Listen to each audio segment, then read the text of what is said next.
Hi, this is Vince before the show begins with some notes, namely being that this is episode 11, not episode 10. My half of the recording for episode 10 is missing, gone to the wind, and I can't find it, so we just kind of barrel through and publish this instead. If we do find it, we'll also upload it, but for now we've unfortunately had to skip episode 10, since we can't make an episode with just Devon's half of the recording. Also in this episode, I've noticed that I said Amazon stock. Individual Amazon stock is worth $16,000. That is blatantly false. It's not Bitcoin. I don't know where I got that figure, but just wanted to also point that out. But yeah, besides that, we hope you enjoy episode 11. Without further ado, here we go. Hello, and welcome back to Untold Wealth. My name is Vince Balak. And I'm Devon Murphy. And this is episode 11. Here's how we'd invest $10,000. Devon, how are you doing on this fine day? I'm great, Vince. I'm great. Work's looking up. Weather is warming up in Cape Town, where we both stay, and finally, there's not rain outside every single day. It has been boiling. It really has, and glad to hear that work is going well. And I imagine to segue us with the spare money that you might have been accumulating, the question might have arisen. Oh yeah, how do I invest this? Can we let's set the little context of how this money appeared in our accounts. So right. How would you suggest the money appeared? Just randomly? I think even before that, I want to preface that this entire episode, as inflammatory as the title might seem, is not financial advice at all. It is absolutely not financial advice. No. This is more of an educational, informative, in a non-financially advisory way, about, the potential investment strategies, good and bad. You never know. But to answer your question, and also maybe kind of highlight the topic that we're going to be chatting about today, here's how we'd invest $10,000. This is kind of a catch-all term, a very open interpretation that I think Devon and I had a lot of fun diving into.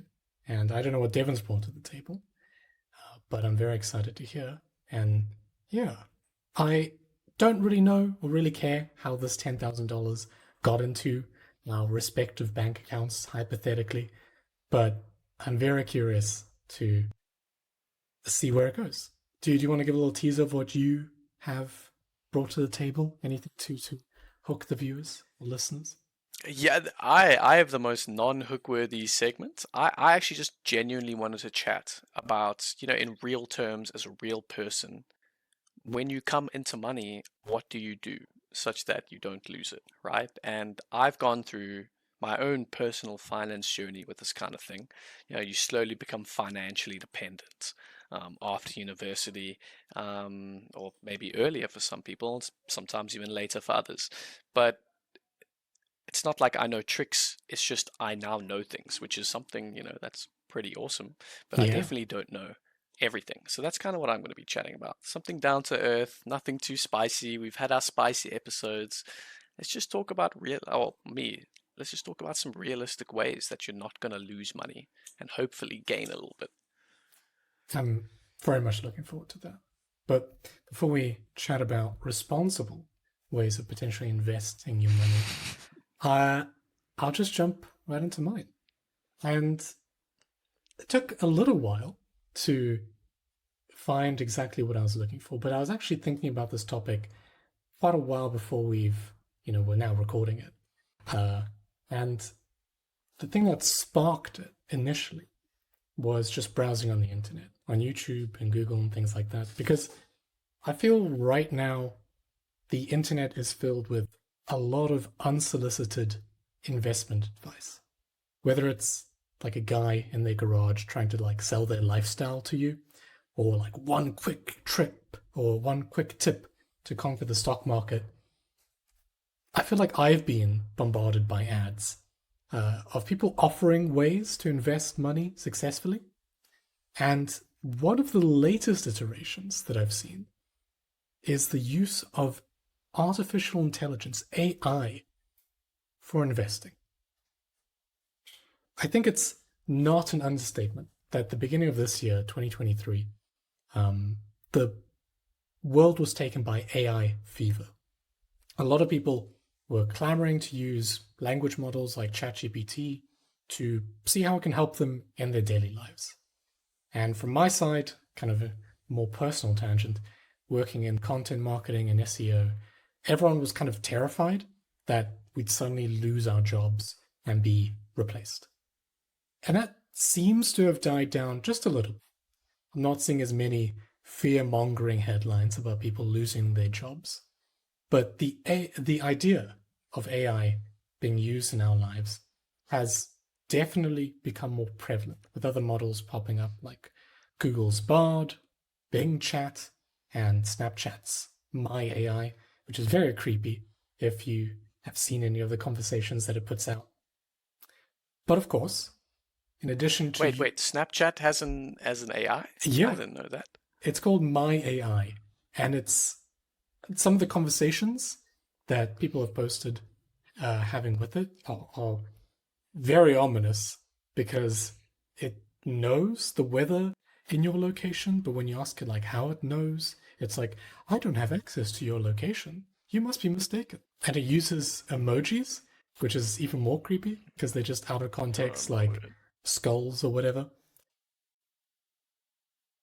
But But yeah, AI is there's very few innovative technologies that can touch every single industry.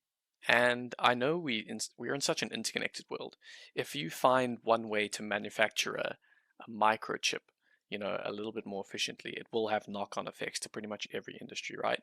But AI was kind of the first time that power was so accessible to everyone. yes, And I'm not surprised that in a financially, in like an investment kind of way, I'm sure it's had an impact. I just don't know what, but I'm sure it has. yeah. I mean, in addition to, I think nowadays people using ChatGPT to like make emails for them or CVs or like find great recipes for like ingredients they have or whatever. Some people like have been trying to game the system and see what investment advice they can get from ChatGPT in the hope that like this mystical language model knows something that the rest of, you know, the investment banks, day traders, hedge funds don't. And I was one of those people. And so, in preparation for this topic today, I chose to put ChatGPT to the test, and I invested $10,000 based entirely on a curated stock selection that they picked for me over a month ago. You're a goddamn genius. That is amazing. That is amazing. Did you kind of like set up one of those virtual, um, kind of like virtual money where you just like put it in at certain times and it tracks it Yes. with like stocks? Yeah, I like think there's a few brokerages that let you do that. Yeah, they just let you play around with money, like just like fake money and like see where it goes. exactly. So I used a stock simulator and fake money, but the actual stocks on a day-to-day basis are reflective of their changes in the actual market. So if you had actually invested that money, you would be earning or losing the same amount. But before I tell you whether I made money or lost money, I wanted to kind of delve into like if using AI to assist in trading stocks or monitoring the market is something that is on the horizon and potentially, a future model that is used by big banks. But before I jump into even that, I wanted to just kind of get more based your base view of AI language models like ChatGPT. Do you have any like critical thoughts about it, having used it so far? I I've used it a bit and a very little bit. Like I know a lot of people play around with it a lot. I had a little phase where I played around with it, but not extensively. But there's two sides to it. People say it's incredibly smart and it learns. There's also the other side is that it's just learning what we're feeding into it.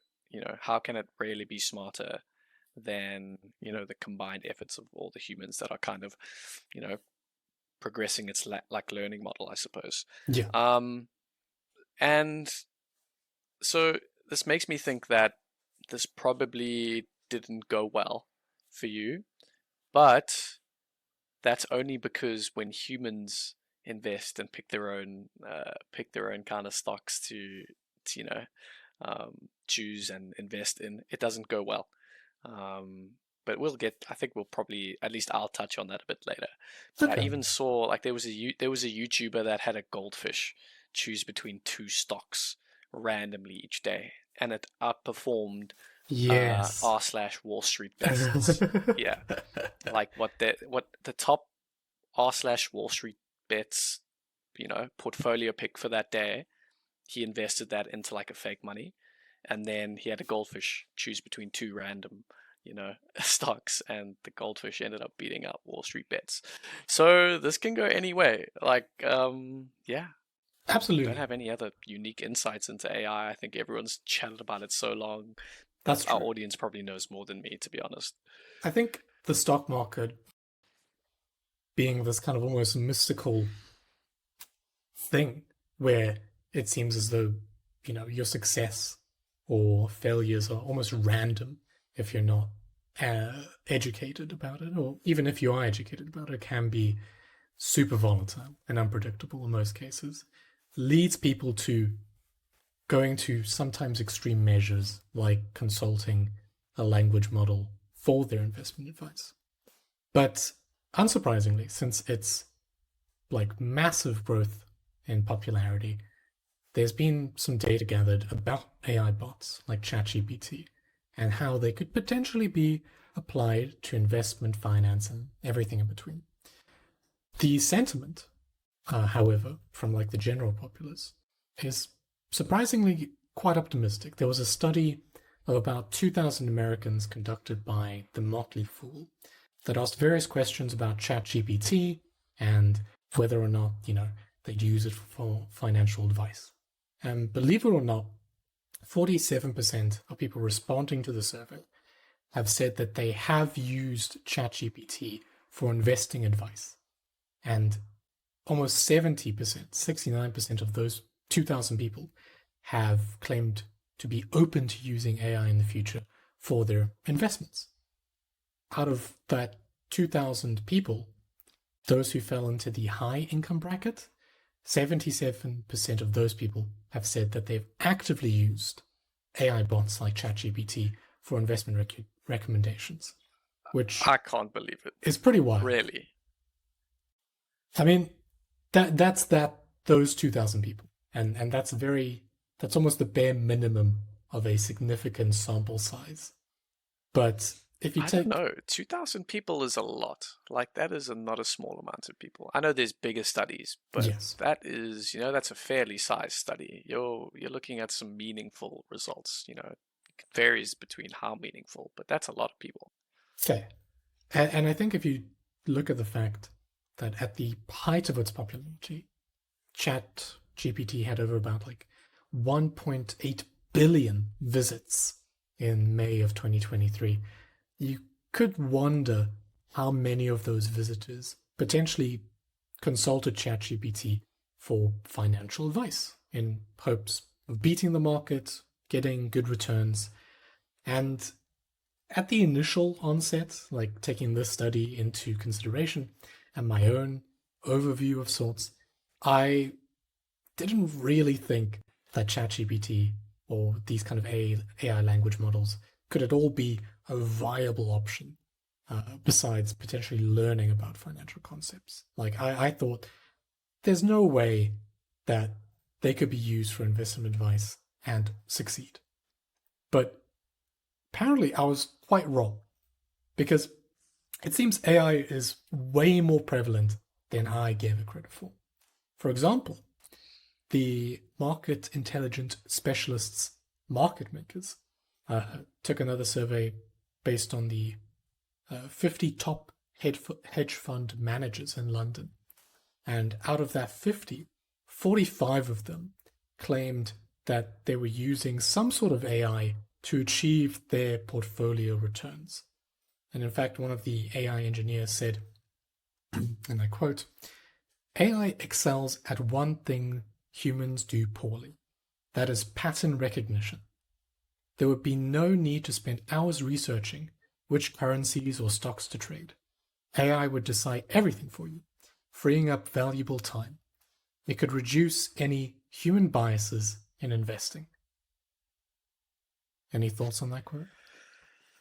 I mean, I don't have a computer science, robotics, machine learning degree, but I know it's got to learn from somewhere.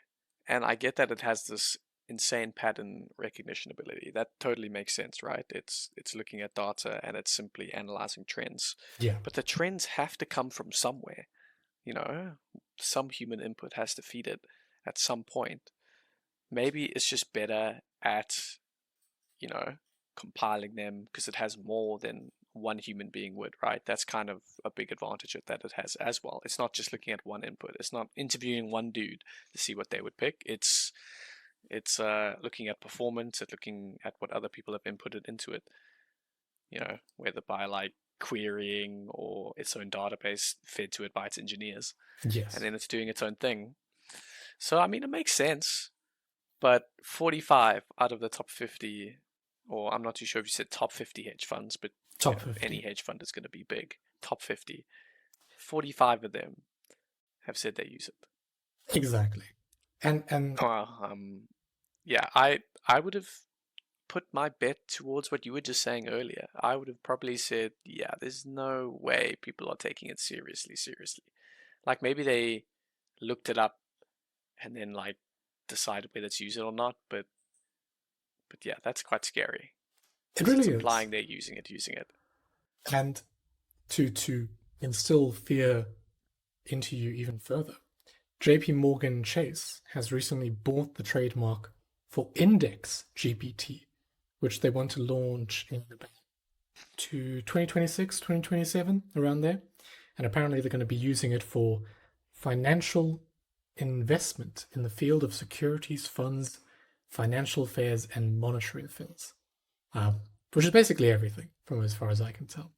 But the foresight, it seems, that some of these bigger banks and hedge funds are considering AI in their future like business processes definitely heralds like a very interesting future for stock picks, investments, because I feel now, I don't know if you had this impression, but when we were studying the stock market, when we did touch upon it, was heralded as this thing where, you minimize risk because there's no real way for you to predict exactly what a single stock or the stock market is going to do. So all you can do is just ensure that the investments you're making are kind of counterbalanced with each other. Yes. Do you know what the phrase for that is? Diverse. I wasn't a finance bro. Diversification? Oh yeah, diversify, but it's hedging. Right. Yes, they're hedging. I don't know, I looked up the origins of hedging, and apparently, it used to have some meaning like dodging, way back when. There's a guy in like I think the 1950s who came up with the phrase hedging. It's more to do with like options and stuff after you purchase stocks, but Yes. but yeah, when you're hedging your bets, you're just making sure any outcome, your losses are minimized and your gains, are substantially smaller because you're hedging. That's just how it works. But yeah, I don't know what point I was trying to make. Please continue. Hedging your bets is a strange term to use for it, but as you said, very accurately. But I have been using kind of, maybe manipulative language here because I've been using the term AI rather than specifically ChatGPT, and I feel like there is a distinction between those two terms. And so while I looked at how AI could potentially impact the market, I wanted to refocus on how specifically ChatGPT would potentially influence things. And I found this amazing paper called Can ChatGPT Forecast Stock Price Movements, Return Predictability, and Large Language Models, which is a paper from the University of Florida that used a form of ChatGPT to predict stock market trends. But instead of using the UI that you and I might be familiar with, where you type something in and have it respond, they used sentiment analysis, which I think is similar to what that video that you were referring to with Michael Reeves and the goldfish. I believe he used some form of sentiment analysis, which is basically just scanning the internet's headlines and then assigning like a numerical value for positive, negative, and neutral news about the selection of stock. So, for example, if there was news about Amazon planning to expand into South Africa, that likely would be a +1 to it. But if it said that 80 Amazon warehouses burnt down, that'd be a -1. And like news about like Apple or whatever would just be a +0, etc., etc. And so you take, really cool. That's really cool. It's super interesting the way that they went about it. And so you take the aggregate of all them and then compare it to the market. And what they found that compared to the leading vendor of sentiment analysis, so the other models that people have been using for sentimental analysis investing, ChatGPT quite starkly outperformed the leading vendors, which I found really interesting. And I'll drop that a study in the description for people to check out because it's super fascinating. But admittedly, this was without things like market transactions. So there is a debate of like how applicable this would be for everyday day traders or people who want to invest relatively small amounts of their money. But yes, I've held you in suspense for long enough. I'm curious, like with all this information, go ahead. So you didn't use sentiment analysis. You just did you ask ChatGPT at the beginning, like, hey, what should I invest in? Like, what should I invest $10,000 in? Or did you like continuously ask it?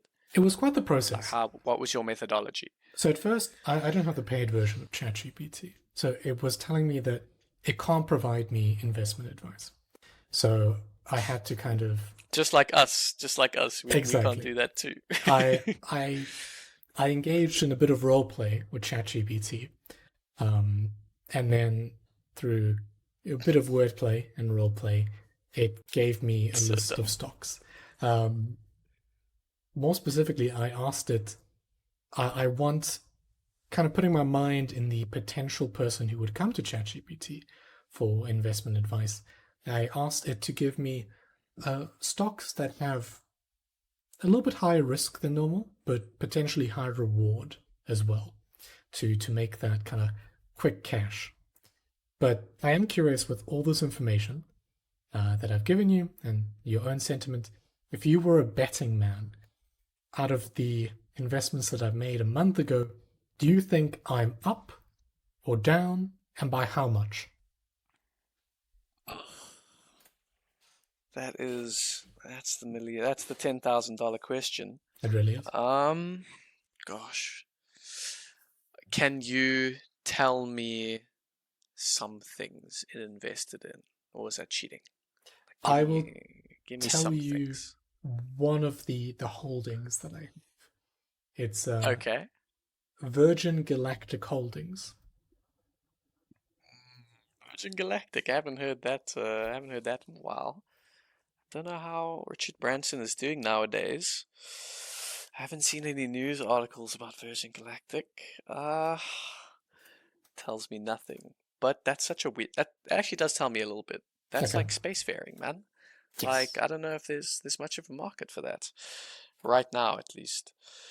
Okay, I'm gonna say you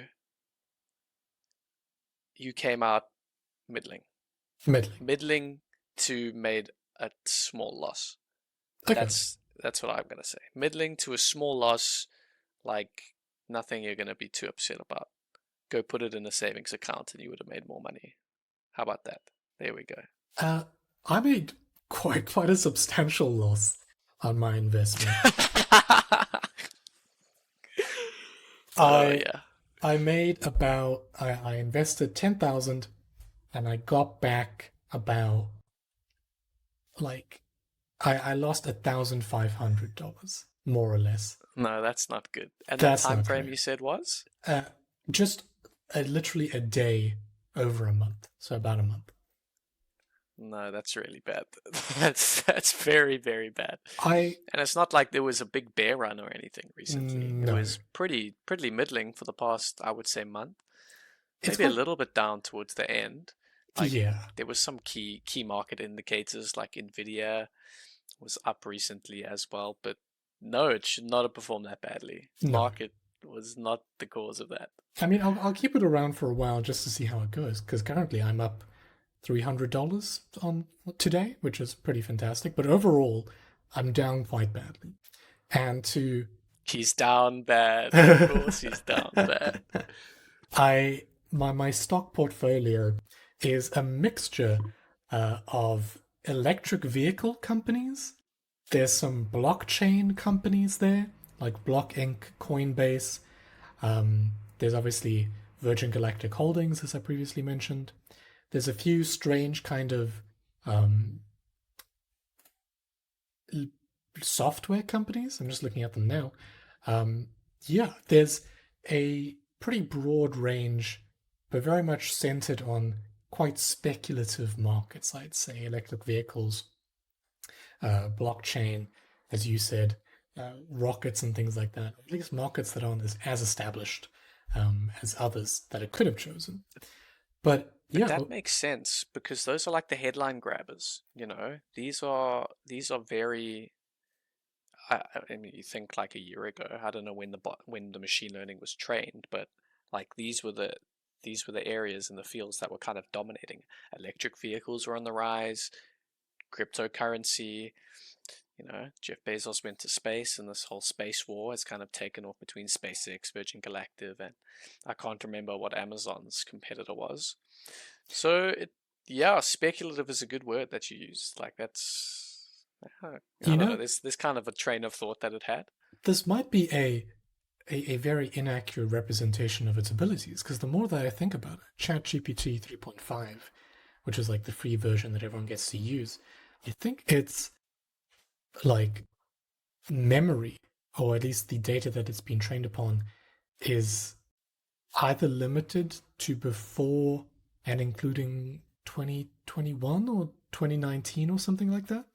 So, Mm, I mean, if I could, it'd be cool to invest this at the time that I knew the information and see over, 4 years or so how it would have changed. But at least for now, it doesn't hold up in the contemporary setting of the market. But that's just something that I just thought of now that could have contributed to potentially not a great spread of stocks. no, but like that's what a normal Joe would have done. Like normal Joe, average Joe would have done is like they would have just said, "Hey, what should I pick?" And then there we go. You have your list. They wouldn't really have known that this is ChatGPT 3.5. And That's very I know true. there's some disclaimers all over the website that are like, this only shows, captured data from like before 2020, Hmm. 2021, but yeah, like you could see someone doing exactly what you just did and being pretty upset. You know, Yeah. But they could have read the article talking about the hedge fund managers and being like, oh, I can just do the bloody same thing. that's very true. And yeah, I think my key takeaway from this is that, this seems to be a tool that a lot of companies are using, or at least planning to use on the horizon to aid in their investments, which to me poses a very interesting question of how, in terms of like a meta analysis, how people will be now factored into that equation if AI and these bots are going to be doing most of the trading in the near future, because that just seems like the logical thing to do.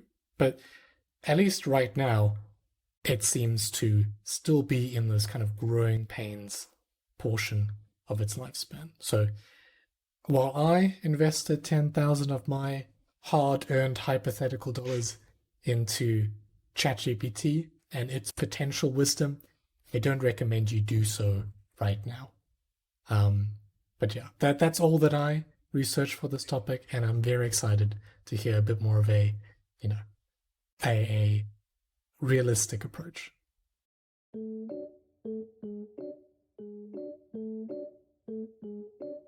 All right, so we've just heard from Vince with honestly a great experiment. That was very entertaining to hear about, Vince. I Thank you. was enthralled. I'm disappointed that you lost your virtual currency. Um, As am I. My hypothetical so kids and family are distraught. and this is really good for me because I kind of want to talk about a realistic approach to viewing money and really just conceptualizing what gains you can actually make. You even talked about before you started talking about AI how there's been these trends of YouTube clips, TikTok clips, of people pretty much promoting get rich quick schemes. Essentially, I'm not too sure if you agree or not, but like whether it be crypto or any speculative asset or some kind of unique job that like Amazon is hosting, right? There's all these get rich quick schemes, and I'm here to burst the bubble. Guys, there's no get rich quick scheme. There's literally none. Uh, there's debate about if it's hard work, if it's timing, if it's all things like that, if it's how you use your money. But the one thing for certain is that there's no get rich quick scheme. Um, I agree. there's only different ways you can be smart with money. And the likelihood really is the longer you're smart, uh, the better chance your money's going to grow, right? So let's talk about being smart instead of looking for immediate gains, right? And that phrase immediate gains is very important. We chatted about this in a few episodes. Yeah, I can't even remember how many episodes. We're on episode 9, 11, 9, 11. Oh, and it's been a while, but we even chatted about it. We chatted about investment, and there was this famous anecdote.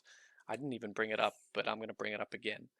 Uh, Warren Buffett got challenged uh, to beat. Okay, let me restart. Let me restart. I think it was a YouTuber, some kind of financial advisor, said, "Hey, Warren Buffett, I'm going to challenge you. Um, here's 10,000, just like the experiment you did. I'm going to beat your gains for what you could have done." And I think it was a 3 or 4 month period. Right. And this guy, he invested in all the stocks he thought were going to hit off, and Warren Buffett invested in an index fund. And I could have got some of the details incorrect, but Warren Buffett won, and by a handy margin. Um, so I know a lot of you guys aren't financially savvy. Don't worry about it at all. But all of financial markets assume that the big green line, which is GDP around the world, is increasing. And if you look at historical trends, it has. The big growth line of GDP per year, how GDP is increasing, has been true since it's been since the history of it being tracked. I think it was like late 1800s, early 1900s, since it's been tracked quite well. I mean, they've had developments in technology to track GDP, but the line just grows. And if you believe the line is going to continue to grow, then you should also technically believe that you should be investing in the market, basically. Yeah, that makes But sense. Vince, yeah, you mentioned a phrase called volatility earlier. Volatility basically means the rate at which things go up and down, over a given time frame. And this is something we learn in economics, right? When we learned about a model, you have to take a step back and you have to look at it in a temporal analysis. You have to look at it in the short run. You have to look at it in the medium run, although that's sometimes not as important. And you have to look at it in the long run, especially. And in the short run, volatility is the highest, because that big green line that always has an upward trajectory, if you zoom in on any period of time, there will be ups and downs. That's volatility. So if you really are smart about investing, you have to look into the long run. You have to simply accept, I would suggest, and this is not financial advice, I would suggest not banking on short-term gains, not speculative assets, on assets that grow within the line in a market. Okay, great. Have I lost you at all, Vince? No, You're comfortable. I didn't go into something too crazy there. no, Pretty that's down to earth stuff. it. Reminds me of that. There's that saying of time in the market beats timing the market, or something similar along those lines. Where That is a fantastic saying. it's very true. Yeah, and market timing and day trading, all of these things have such like luxurious, there's people that will talk about how you can do it quick, you can get lots of gains, but they're probably pulling your leg. It's not true at all. So okay, I woke up today, $10,000 in my bank account. That's about 200,000 Rand. And Vince and I both know that is not a small amount of Rand, especially in South Africa. Let's assume I'm investing this in South Africa. The reason that's important is because there's different standards of living in different places. There's different relative costs. There's something called a Big Mac index, which kind of measures in real terms, or as close as you can get, how much a Big Mac costs in different countries. And South Africa is one of the cheapest Big Macs. So you can get a lot for quite a small amount of money in South Africa relative to other countries. But right, 200,000 Rand, that's not a small amount. What I would honestly do if I had that is, and it depends how financially savvy you are, I wouldn't probably go straight to a financial advisor, especially given that I am, I've come out of a commerce degree. But if you're not, commercially orientated, perhaps going to a financial advisor. The only reason I would suggest that is because if you're financially savvy, a financial advisor, in a strict terms, is just someone who's going to do what you were going to do anyway, but take a little bit of fees, right? Yeah. Which is kind of just minimizing your gains. Financial advisors generally do this for people who are looking at long-term benefit and stability. They invest in index funds, just like I said, our good friend Warren Buffett did, and beat I think an internet troll. So Vince, what's an index fund to the best of your knowledge? An index fund to me is kind of an aggregate of, in most cases, like the top performing companies in a specific industry and like their aggregate performance, and you're betting that this aggregate will continue to do well over time. Yep, and it's essentially that.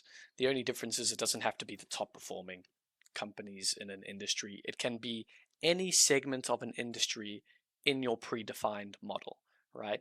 For example, there's the S&P 500, which tracks the top 500 highest market capitalization companies in the States. I'm not too sure which exchange it's through. Yeah, that's one example of index fund. You also spoke about an index fund earlier in your AI round, which is that's what you said was JP Morgan Chase was trying to essentially develop this index fund or copyright it. I don't know how the process for copywriting an index fund is, but you can only purchase an index fund through whoever copyrights it, and they kind of have the rights to that calculation behind that index. Weird stuff, don't worry about it. But that's this GBT index fund. And this would basically be investing in the aggregate of what ChatGPT is telling everyone to invest in. If Right. ChatGPT lists 50 different companies and you invest in the GBT index fund, you put in $100, or let's say $50, $1 thereabouts, depending on how they do the calculation and internal model, $1 is going to each of those 50 companies that ChatGPT suggests. That's the general premise of an index fund. And the whole reason that works is because of fractional stocks. You know, brokerages nowadays, back in the day, you could only buy one stock. But through a financial brokerage, like South Africa uses Easy Equities, some places use like eToro.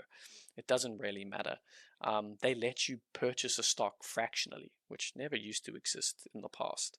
But yeah, index funds are probably the way to go if you're looking for long-term stability, and if you're really thinking that that graph is going up and up and up. But there are some downsides, right? Can you think of a possible downside to that, Vince? I think in large worldwide economic like fluctuations, when something happens where a lot of these companies are part of an index go down or aren't performing as well, then the entire index will reflect that and also not be great, such as a recession or a big economic shock or something like that. Absolutely. I mean, that's one. And just to summarize what you said, basically an index fund is a lot of key market players in a stock exchange, right? In really anything the index fund tracks, essentially. And when the entire market goes down, your stake, whatever you invest in the index fund, is going to go down similarly, right? The way index funds work is that it won't go down as much as if you had the stocks themselves, because you're a little bit protected, but your assets the assets of these stocks are going down, so your stocks are going down essentially. Yeah.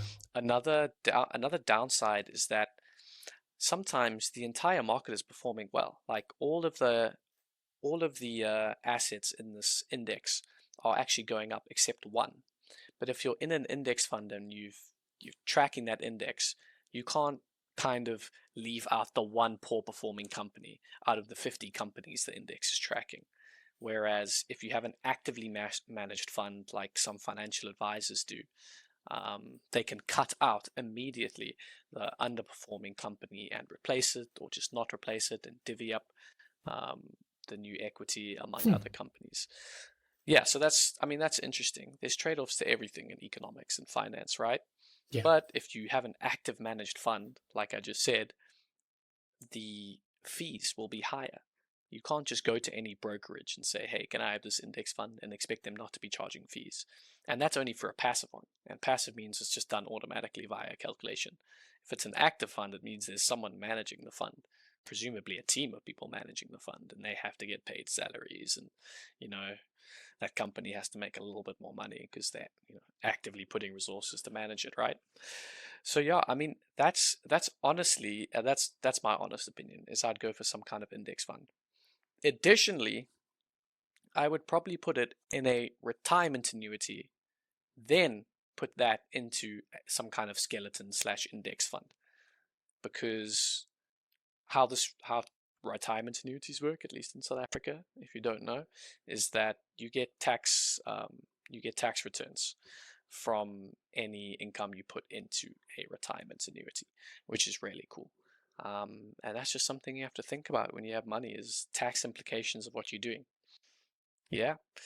Do you have any questions, Vince? It wasn't very high level, but it's a few different things. Any questions perhaps someone might ask?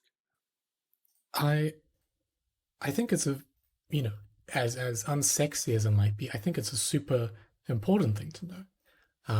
I think, well, I don't have questions off the top of my head. I was thinking how cool and awesome like fractional investing actually is.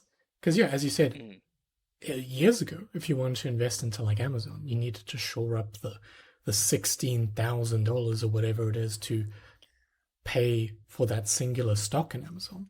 But now you don't have this blockade of sorts, this barrier to entry that allows you to invest in a company. And it's not having that 16,000 initially to invest in that singular stock prevented you from earning more money.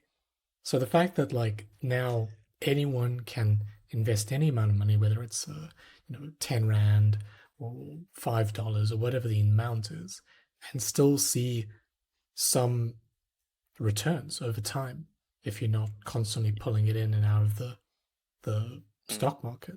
Like it's super cool. exactly. I think And it's such a unique point in history that never before has have investment tools been so easily accessible to the general public, and have the general public, beaten hedge funds. We say beaten hedge funds, but performed better than hedge funds.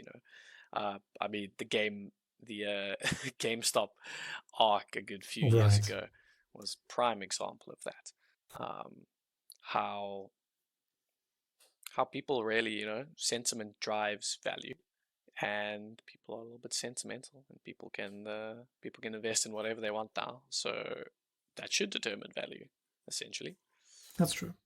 I think the only question that would, as like a from the point of view of a listener or a viewer, would be what, or rather how much, like compared to, income and savings, and like how much of that money that you earn is enough, or rather reasonable amounts to invest into like these large indexes.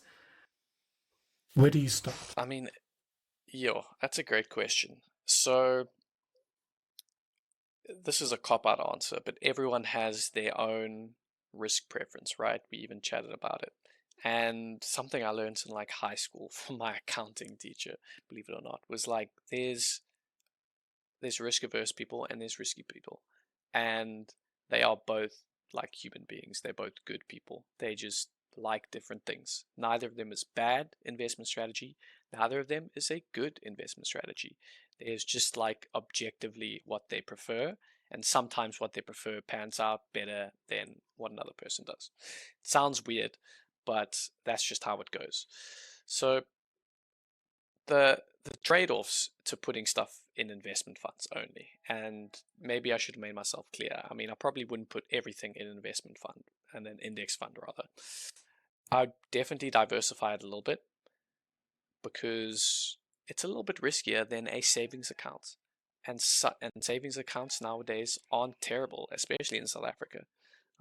You're looking between 6 and 9% per annum on just money that's sitting in an account, right?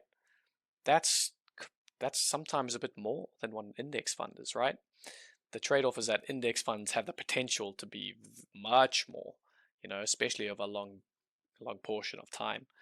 But yeah, savings accounts with your local bank are a good place to start. We already mentioned retirement annuities, and the division between kind of all of these different forms, even money you put with a financial advisor. Perhaps you want to put a portion into an actively managed funds, eating, knowing that you're going to eat the cost of some higher fees, but knowing that the returns could be immense, and the losses could be higher. The only thing I probably wouldn't recommend doing is getting into options, you know, options like calls and puts, even shorts, things like that, where you are essentially timing the market. Even if you have some knowledge of how well a company is doing, it's not the greatest idea. You should really be looking at long-term survival. Yeah, and right now the graph has been ticking upwards for the last 150 years. And there's always going to be externalities. There's going to be recessions. I don't know if you heard, but Evergrande, that happened about a year and a half ago, maybe 2 years ago. That Yes. was, I think, one of China's. Evergrande was one of China's biggest real estate developers. But very recently, China's biggest real estate developers started defaulting on their interest payments. So yeah, housing crisis maybe on the loom as well. And where housing is concerned, there's usually a recession. People were scared about it with Evergrande, but this company is a lot bigger than Evergrande. But like things like this shouldn't be your concern when you're putting money into stuff. Your concern should be, okay, 30, 20 years down the line, how is this going to, you know, am I going to be financially stable? That Yeah, should be your I concern when absolutely you agree. when you have $10,000 into your account, man. Like that should be it. And ChatGPT index fund might perform really well over the long term. Definitely research. There's tons of index funds, tons of them. You can look and see how performing they are, but they are much more stable in general to individual stocks, to individual calls and puts, and to actively managed funds. But yeah, that is my non-financial advice, but suggestions and thought-provoking ideas. Our episode is long, man. I think this back half, though, has probably been the most, I think, applicable piece of content that we've made in the 11 episodes so far. So, yeah. We like to meme a lot, but we like to say some sage advisory stuff, or advice in quotation marks. But yeah, guys, thank you so much for listening. Yeah, that was some real talk at the end there. But yeah, maybe we should have ended on the whole ChatGPT thing, and then we could have related it a bit more and be like, yeah, this is what you don't do. Like, this is why you shouldn't have put it in individual stocks, ChatGPT. But that has been episode 11 of Untold Wealth. It's been a journey, and hopefully your financial journey won't mimic Vince's experience. no, Hopefully it will please. mimic an index fund, slowly growing until you're financially independent, as most index funds do, and you're hedging your bets. All right, guys, that's been myself, Devon, and Vince Bullock. yeah, and we will see you in episode 12. Have yourself a lovely day. See ya.